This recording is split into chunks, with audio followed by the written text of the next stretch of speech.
Tootie fucking 30. That's right, you guys are joining me for episode 30. Welcome to the SaWGuy podcast. Y'all know I'm the SaWGuy. And yes, we're going to be talking about one of my other favorite slasher films, The Devil's Rejects. And what I love about this film is that not only is it a sequel to House of a Thousand Corpses, but if you've never seen the film, you could basically watch this film and you'll understand the whole story. Rob Zombie did such a fucking amazing work on this, you know? And he still to this day doesn't get enough credit for the chops that he shows, you know? Everybody will say, like, Halloween was okay, Halloween 2, but I mean, honestly, he has the chops, and this film proves it. And it's one of my favorites. I would say it was one of the best horror films of the new millennium because it was released in July 22nd of 2005. And it came out 2 years after House of a Thousand Corpses. And a little quick backstory on House of a Thousand Corpses, if you've never seen it or heard of it. If you're a horror fan like me, you have, but to the general fans, I understand. With House of a Thousand Corpses, it was basically very animated, and it was more like cult-like, like Charles Manson-like, and it was very animated. You know, there were a lot of weird psychedelic scenes and stuff. This one, he made it like really grit for Devil's Rejects. He made it, I would say, because it's in the same period, it takes place about 7 months. I wrote it down. Because the first film takes place Halloween weekend, October 30th, 1977. Devil's Rejects takes place roughly 7 months on May 18th, 1978, right? So he still has it in the same time period, but he obviously made it a direct sequel, but went a different route with it, And you don't see too many films that do that now, They had more like a twist, like the Jason or the Friday the 13th sequels. A little bit kind of like the sequels to Nightmare on Elm Street. It went like skewed off, but it all tied into the same tangent, you know what I mean? But anyways, as I said, this was released in 2005. That makes this film 13 years old. But you would never know it's 13 years old when you see it. Like, I mean, besides the actors and everything and how they are and stuff, but you would never know that this film was 13 years old. and it's a great fucking film. And I'm going to break it down for you like I always do in every one of my episodes. So this whole movie, if you see what happens in House of a Thousand Corpses, you basically figure out that Captain Spaulding, is he in with the family? Is he not in with the family? You find out the end, and then it says the end, and then question mark. And it left it open, and everyone's like, no, he's not going to do a sequel. Then he comes out two years later with a fucking sequel. So Devil's Rejects opens up. You see Tiny. He was the big guy who was in the first one. The actor, what was his name? Matthew McGorry. He's kind of like, he was a big guy, he had kind of like the Andre the Giant thing, so he was like really tall and everything. So he fit the part really well, and I thought that was a cool nickname they gave him, Tiny. Well, anyways, the film starts off, he's dragging a dead body, and you see a bunch of cops like going around, and then he takes off his mask. He's wearing a hood. Then all of a sudden you see all the cops around the house. You see Baby, you see Otis, you see Mama Firefly. It showed a little bit of Rufus.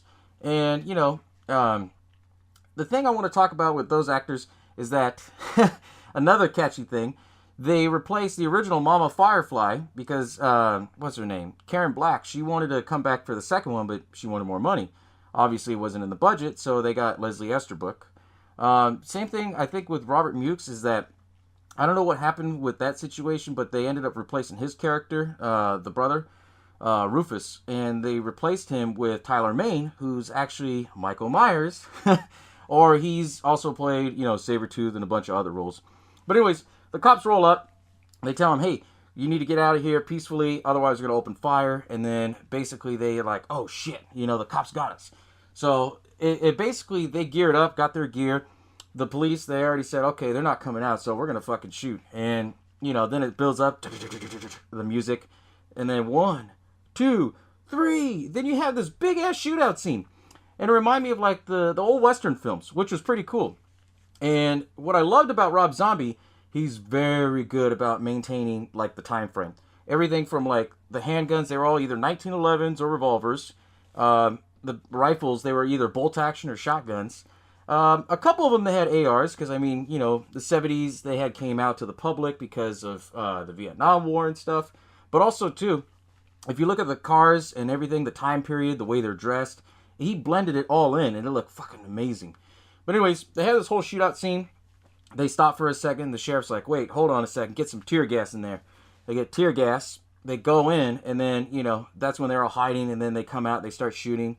Rufus gets killed because, all of them are ganging up on him. Otis and Baby, they run out to the cellar, and they had a little back door where they get out, right? Mama Firefly, she goes and sees, like, her son all kind of distraught. I wouldn't say freaked out that her son was killed. And then it shows the beginning of the iconic scene where she pulls a gun, and then she's like, I'm sorry, Sheriff, but you ain't getting me. And the gun's empty, and he's like, you ain't getting off that easy. Huh, bitch. And then all of a sudden it starts the great soundtrack of the Allman Brothers. And I was just like, oh, shit, the Midnight Riders. And while this whole, song is going, typical Rob Zombie fashion, he does his intro, and it's amazing, It shows them trying to escape. They escape, and they're running around in the field. They, at the same time as that's going on, they're basically arresting Mama Firefly, putting her in the cop car. They show they kill an innocent victim, and they take the car, and they're driving away. Then it starts off with a whole story where it's like the cops are looking around. It shows a news reporter like, this is the most sadistic thing since Jack the Ripper was walking the streets. Then they figured out that and they were looking through the books, and they shows a picture of Captain Spaulding, like, torturing a girl. Well, not really torturing, like, he was, like, behind her as she's, like, crying, like this, and he's laughing, and then the sheriff is like, oh, fuck, I knew that motherfucker was involved. And then, he said his name's Captain Spaulding. Then it goes into Captain Spaulding, what's he doing? I'm laughing at it because it shows that there's, like, a sex scene, and then, you find out that it's later a dream sequence where it's kind of crazy, where he basically calls her a whore and all that, and he wakes up and he's with the girl who's not as attractive as the girl that was in his dream, and then he was just basically getting up, getting ready. They're going to show his commercial, and he's like, I paid good money for this shit, and then the news comes on. Baby calls him and tells him, hey, the pigs hit us. You need to get the hell out. They're going to be looking for you. So he gets all ready and everything, runs out of his truck, has kind of like a little scuffle with his lady, Poopy, don't go, woman, leave me alone. Great acting by Sid Haig, that's another thing I'll touch on later in this episode is the acting. So as that's going on, then it shows Baby and Otis, they're driving to the Kiki motel where they actually had everything planned in case if the cops ever came and got them. They see, this innocent group, and their group was known as Banjo and Sullivan. They were kind of like a best friends group, and they would go and tour and play music and stuff like that. And, it gives a little bit of backstory with them. Then Roy, he goes and gets his own. He goes and gets ice because his wife, who's played by Priscilla Barnes, her name's Gloria. She says, give me some ice. I need a cold drink. And he goes and gets ice, and that's when he meets Baby. And Baby, what I like about her is that it's played by Sherry Moon Zombie. She uses her sex appeal to lure him in. Then he was like, okay. And then she's like, or my brother's going to have to kick your fucking teeth in. Or shoot your fucking teeth in. Then, that's when they do the whole takeover and everything. Pull the other chick out of the shower. And I laugh at it because, they're arguing at the same time while they're pointing the guns and shit. And then they're like, damn, look at that, like, jacket. And it was a rodeo jacket. Because it was all time period. You got to remember. They based it out all in the year of 1978. And when they did that, it showed that they had, I forgot his name, but he was a comedian. But he's one of those, he was knocking on the door. He's like, hey, open up. I got that beef jerky. They pull him in. They shoot him. And, they set the example. And while that's going on, then it shows that the sheriff, he's talking to Mama Firefly. Like, hey, you're going to tell me where they're at. They're a bunch of ghosts waiting to expire. Then she basically pisses him off because then she shows, like, the dead pictures of his brother.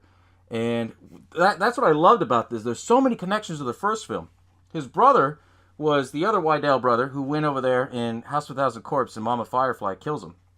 He doesn't know that. He thinks his brother's missing. And then he finds out from Mama Firefly, and then that's when he starts choking her and says, I'm going to get every one of you, going to make all of you suffer. Then she goes crazy. Then it shows the scene where, Otis, he tells the guys, hey, we're going to go in the van, we're going to go dig up some weapons that I found. That he buried in case if something happened. He goes over there.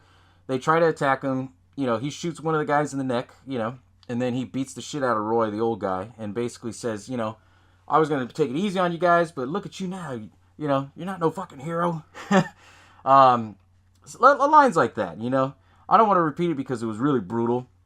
And obviously because of YouTube and all their banning issues and things like that. So I got to tone it down a little bit, okay? So as that's going on, he kills both of them. And then it fast forwards into like where the girls are doing, And basically the girl's like, hey, let me go to the bathroom. I'm going to piss myself. She's like, I don't care what you're going to do, So a little bit of scuffle here and there where she's like, okay, well, you got to do me something in return. Sends it to the bathroom, and then baby gets up. Priscilla Barnes grabs the gun and says, wait a minute. If you don't stop, I'm going to shoot you. Throws her freaking knife right at her. Gets her in the chest, and then she's like, I'm trying to remember the whole scene in my head, picture for picture. And then it shows where she's like, she has the gun, and she's like, go ahead, shoot me right in the fucking ass. She slaps her ass, and then the gun's empty. And this is the thing that made this film just so good, was the fact that, they said this line. Baby said this line. She goes, stupid B, bitch. There's no bullets in this gun. It's all mind power. And that blew me away because this whole movie, it basically told me that this movie had nothing to do with gore. Had to do with the fact that it's a psychological horror film. And with psychological horror films, they're always that much better. I mean, just like, whoa, mind blown. Holy shit, that was great. Then it shows that the girl, she runs out of the bathroom. Captain Spaulding finally gets there. He knocks her out. But before he gets there, he calls up his brother Charlie. And basically says, hey, Charlie, there's a meltdown. I need to come over here. And Charlie's like, I don't think you should come. Then he's like, I'm coming over now. And before they showed, that whole conversation, it talks about Charlie a little bit, how he has Michael Berryman. He's playing Cleavon. And he's basically a pimp. And, he was yelling at one of his chicks and was basically saying, what the hell? This is, what is this, buddy? And then what I thought was kind of cool, though, too, is that they played off on Star Wars because it's all time period. And she basically said, what if I dressed up as Princess Leia? Maybe I can hook more of a man. Then he's like, that's what I don't need right now. You bring some sick bitches out here. That's the last thing I need is a bunch of people trying to be horny robots. Then it was funny because fucking Michael Berryman's like, boss, they call him droids. I mean, there was a lot of dark humor in it. And to me, I like dark humor. As long as it ties into the theme, it's fucking amazing. So anyways, they're back at the hotel, they're waiting. Then Otis shows up and basically, scares them and everything like that because he, skinned the guy's face and was wearing it. And then they had this little scuffle where he's like, where the fuck were you? So they basically decide, okay, we're going to leave the chick here for the maid to clean up. So they pack all their shit and leave. Then it shows later on that the sheriff, he's basically piecing these things together, like all their nicknames. Like you actually learn the nickname of Captain Spaulding. His name's Cutter, And they figured out that these are all their aliases, and they're all tied into the old Marx Brothers films that starred Groucho. And so, while that's going on, he calls in a movie expert to come in about, talk to him about Groucho films and shit like that, the character names and stuff. And then, they show that whole scene, and then later on it shows that the maid, she goes in. I know, I'm losing breath because I'm explaining everything, I know. Can you tell I'm fucking excited for this episode? Well, anyways, the maid goes in there. She sees the chick, hanging on the door frame, and then the chick's running out with the, skin mask face from her husband. Gets hit by a freaking semi. And that's when, the sheriff goes over there, Sheriff Wydale, and he's, talking to the other sheriffs, and he's like, okay, well, does she know anything? Has she seen him? And that's when you see the characters of Rondo and Billy Ray, who was Diamond Dallas Page and Danny Trejo, which they make a fucking amazing team. I hope Rob Zombie decides to do a movie with them because they made this movie too. But anyways, they were bounty hunters, like old school bikers and shit. He called them and he says, hey, I got a list for you of names for you guys to run down. Crack them down and then get back to me. And then later on it shows that they're driving. And then it had that Tutti fucking Fruity scene where she's like, oh yeah, I'm thinking I need ice cream in the next 10 miles. Because this whole movie shows that they're on the run from the cops. And the sheriff, he's going after them. And little by little, he's getting more crazy about it. Because he finally found out that they were the ones responsible for his brother's death. And he wanted vengeance. And this is like old school, like cowboy vigilante justice, right? So they get the ice cream. They meet up with Charlie. Charlie kind of dicks around with them. And, the character of Charlie was really cool, And they never explained much in the story how they were brothers. They just said that they were brothers and all that stuff. And it shows that they were partying, drinking, doing the drugs and shit. And then it shows, like, the sheriff, little by little, he snapped. He's talking to a mirror and everything. And then he finally, goes to sleep. Well, no, he goes to sleep first, and then he dreams that his brother is there at the house, and he's like, I live here, but what I need you to do is kill those guys. Kill them, And so that's what really makes him snap. And he basically says, okay, and then that's when he starts like, okay, I'm going to be a vigilante. He goes and talks to Mama Firefly, and then that's when he fucking guts her, and I was like, holy shit. Just puts a knife in, real quick, if you've never seen that, do realize that The Devil's Reject, there's two versions of the film. There's a rated and an unrated. And I'm going to be obviously I've been talking about the unrated version. I should have mentioned that. But anyways, if you haven't seen it, look up the unrated version. They always put it on Netflix, what was it, Hulu, I think it's on Shudder right now, I think currently. But anyways, so they show all that, and then they basically said, okay, the shit is on, so that basically meant that the sheriff gave the two shit kickers, like, the okay to go and pick them up, right? They're barbecuing and everything, and he's basically like, okay, well, you do realize that you got to keep that other asshole in line, because he was talking about Diamond Dallas Page, Billy Ray's character, or his character, Billy Ray.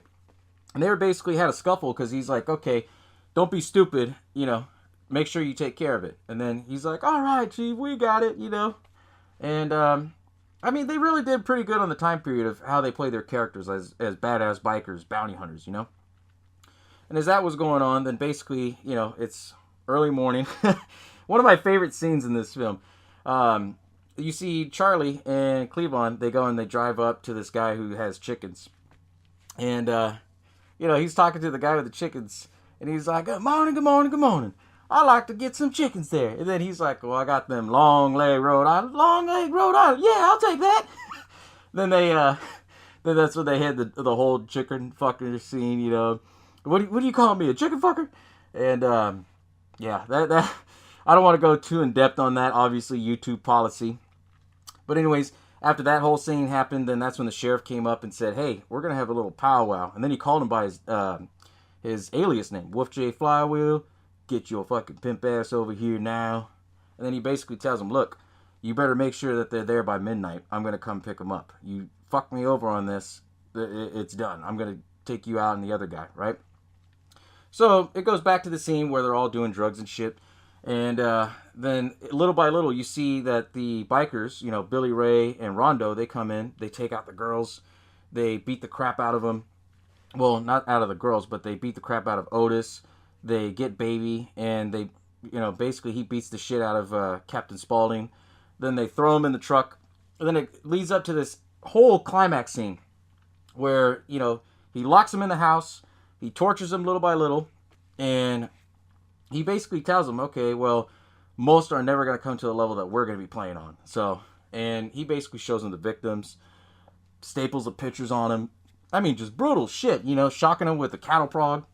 Oh, man. Like, I'm just like, woo, that shit had to hurt, Then with Baby, he basically, with Otis, he hammered nails in his hands, kind of like a religious thing. He lets Baby go, and then he chases her down. Charlie feels bad, so he goes and tries to help her. And then I think it paid a lot of homage to The Shining, because it shows him running around with an axe, and then he chops him exactly the same. Like, he snaps and goes crazy. Baby starts to run. He shoots her in the leg. He beats the crap out of her. Then you see Tiny come up, picks him up, breaks his neck, and then she tells him, Tiny, hey, Otis and Dad, they're in there, because Captain Spaulding, he's the dad, Otis is the son, and then Baby is his daughter. Tiny goes in there, saves him. They get in the car, and then Tiny basically says that he's going to stay in the house. He goes in the house while the house is still burning and shit.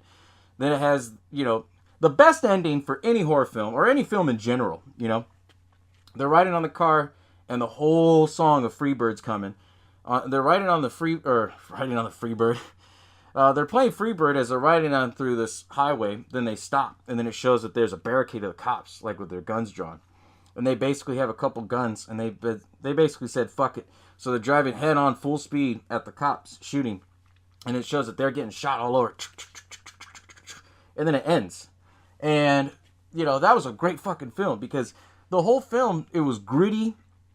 You had great acting. I know I get a comment every now and then like, you say that in every fucking movie.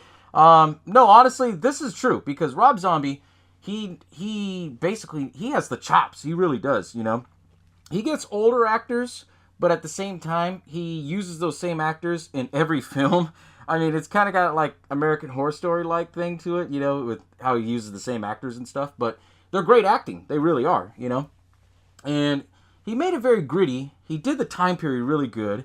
And like I said, he put in the great actors that would do well on the role, As I was researching for this, I kind of got a kick on a lot of the people that were in it, The Sheriff Wydell, obviously that's played by William Forsythe, his deputy that was with him, that's actually Officer Doofy from Scary Movie. So I'm like, what? And I'm looking it up. I'm like, no fucking way. They got Doofy in there, right?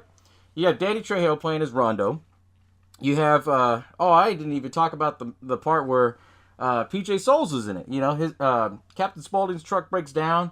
He goes up to PJ Souls and he says, hey, I'm going to, need to borrow your car for some important clown business here. And then she basically is like, what's that about clown business? And it shows that he just like knocks her out, takes over the car, and then the kid's crying. What, you don't like clowns? Aren't we fucking funny? Don't we make you laugh? I mean, it was brutal, and me, to define the term brutal, it's, he plays on many, many, many different elements and themes in this. He really does, It has the cult-like family to it, kind of like Charles Manson. They're all crazy in their own way and they're killers, but they all loved each other, which I thought was crazy. And the whole movie plays off the fact like, okay, they're bad guys.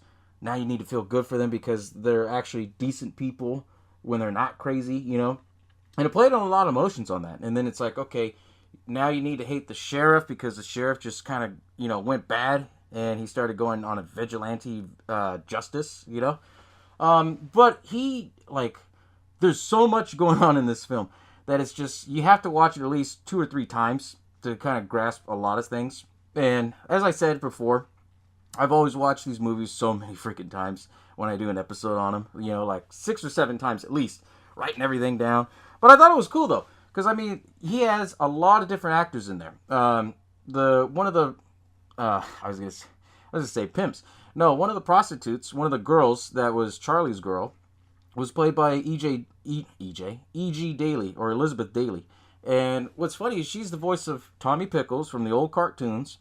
And she was Dottie from Pee Wee Herman. So, I mean, she was a big 80s star in herself, but she has great acting skills that kept her on, You had Michael Berryman, who played Cleavon. Everybody knows Michael Berryman from The Hills Have Eyes. He was in Weird Science. Ken Fiore, he played Charlie, and he's known for Dawn of the Dead. What else? Whew! You had, like I said, Danny Trejo. Oh, Lou Temple, he played, Adam Banjo, the guy who got his face skin. Everybody knows Lou Temple now because he played in The Walking Dead. And he also did, 31, the other Rob Zombie film. But, I mean, you see the pattern that Rob Zombie did is that he picks out great actors, and he picks actors that fit these roles really well. And he did an amazing job on it. He really did. I mean, even the time period and everything was on it. And you know what I noticed though about a lot of zombie films is that he, tries to do it all in the 70s. And he basically came out and said, the 70s were the best times of his life. So that's why, he puts in little nods, As for me, I really enjoy this film. And it's to the point, like, you can't knock on this film because, I mean, there's very little to knock on if you knock on it, But you have action. You have, psychological essence in it. You have the gore scene in it. A little quick tidbit, all the gore scenes, they're all done CGI. And I know Rob Zombie was pissed that most of it was all done by CGI. It's just because of time constraints. He wanted to make sure that this was going to be a great film, great acting. But, that's why you don't see too many gory scenes in it. I mean, you'll see, props and stuff, but you won't see it, actually happening, except for, a few scenes, But, he did a great job, And what's great about this, and I'm going to keep beating it down, is the fact that this was the sequel to House of a Thousand Corpse. And a lot of people didn't see House of a Thousand Corpse, like the normal viewer, but everybody saw Devil's Rejects. And the great thing about Devil's Rejects is that everybody raved about it. It was so good that even Roger Ebert, he was this big-time, critic. Some of you young folks don't know that, but he was this big-time critic, and he had his own TV show that he would give his critic, reviews on all these films and stuff. It was before Facebook and all that, right? And he always knocked every horror film. He never gave any good reviews on any horror film. I believe this is the only horror film that he actually said that it was the best, that he ever gave a 5-star rating. That's why I was like, whoa, what the hell? And I thought it was a typo. We're talking about the same guy here that doesn't like horror movies and always bashes them, but he actually gave this film a really good review because it was so damn good, And as I said too, it's just they did this film so different compared to the original one. It's completely night and day. And I don't know what the reason was why he did it that way. I think basically he wanted to branch out.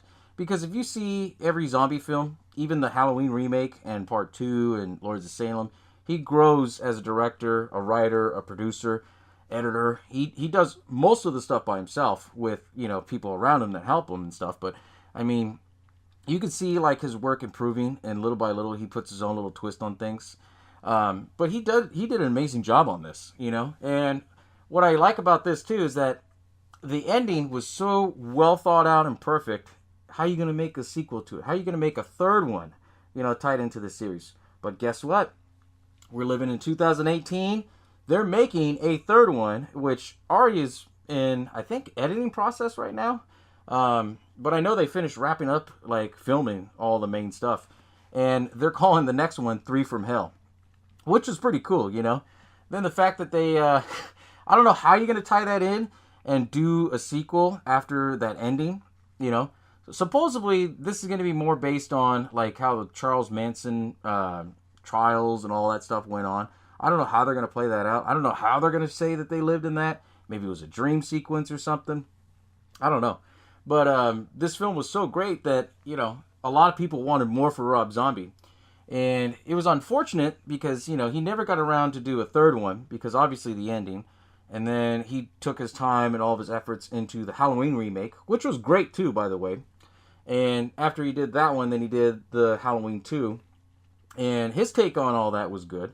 But, Devil's Rejects will always be his number one film that he did. Because he himself has came out and said between Devil's Rejects and 31, Devil's Rejects was the hardest film to cut down. And the reason being is because, this whole film, or how I broke it down to you, that was all the unrated version. And he basically, he filmed this whole movie. He got hella footage over everything. He's the type of person who would take, behind the scenes pictures and somehow work them into, the film and make it, pop, Because you see a couple of those. You see the old school, side swipes and everything like that. But what's cool about Rob Zombie is that he made so much footage. And he kept, sending it out to the MPAA, the Motion Pictures Association, and they kept turning it down. They kept giving it an NC-17 rating, because you got to remember, at this time in 2005, there wasn't a lot of horror films that did, like a lot of psychological. They weren't as gory. You have a few here and there. And you got to remember, I think the first Saw had just came out, all over, So, and that was the movie that really pushed the boundaries for everybody that said, oh, okay, you can put in a little bit more gore and shit, and then all these other films started to follow. But Devil's Rejects, he recorded so much footage, and a lot of it was just, it wasn't even the gore scene that they took out. I've seen the rated version, and I've seen the unrated version. And the rated version, they basically cut a lot of dialogue out. There was a couple scenes where, they were saying, he shows a picture, and when he's stapling on him, he basically says, oh yeah, she's not so doable now, Then he was, and in the rated version, he doesn't say anything. But in the unrated, he gets very vulgar with it, and then it shows that he staples it on him. There's little tidbits here and there that you can pick up on it, because I've seen both versions, and I'm just whoa, this is two completely different movies. But, it depends, because Rob Zombie, he likes to put a lot of brutal things. He likes to shock value you. And, you know, when I saw the other versions of, like, his other films that he's done, where he's done the rated and unrated, it's clear night and day difference. Like, whoa, I don't remember that scene in theaters. Holy shit, you know? Like, my eyes are, like, popping out when I see the difference between them, you know? Because it's clearly night and day. Just as much as he did from House of a Thousand Corpses to Devil's Rejects. But, anyways, hope you all enjoyed this episode on Tutti fucking 30. I know I've been driving everybody crazy up the wall with that. But I mean, Devil's Reject was one of my favorite films. It came out around after, you know, during the good times of my life, 2005, you know. A week after SaWGuY Day, you know. And it still, to this day, holds to me as one of my top favorite slasher films. And what I love about it is just you had everything all going on in this film. And before I end this episode, this was one of the few films that me and my father, we got along, because my dad, he's old school. He doesn't like horror films. He's more of an action kind of guy, right? And the first time I showed him this film, and we were watching it, you know, he was hooked. Like, right after that whole shootout scene in the beginning, and he got hooked. And this is actually a couple years back, where they were doing a horror convention. Me and my father went, and it was kind of cool. You know, we got the bond and everything, and, you know, he's not the horror movie type of guy, but when he came, the first person he wanted to meet was Captain Spaulding, you know, Sid Haig, and we met him. And I'll never forget that. That was a great moment, because Sid Haig, you know, he was really cool, and, you know, he talked to me, he talked to my dad. It was a great bonding moment, you know? And I will always hold this film, Devil's Rejects, you know, dear to me, because it gave me that opportunity for it. So I was like, oh, okay, this is pretty cool, you know? Granted, it's a brutal film, but it's one of those things that it brought me closer, you know? And I'm always going to appreciate that film for that, you know? But hope you enjoy this episode. Hope you've seen the Devil's Rejects. If you're watching this video when 3 from Hell's already out, you're probably thinking, shit, I'm going to go see 3 from Hell, right? But anyways, thanks for tuning in, guys, and I'll catch y'all next time, as always, right?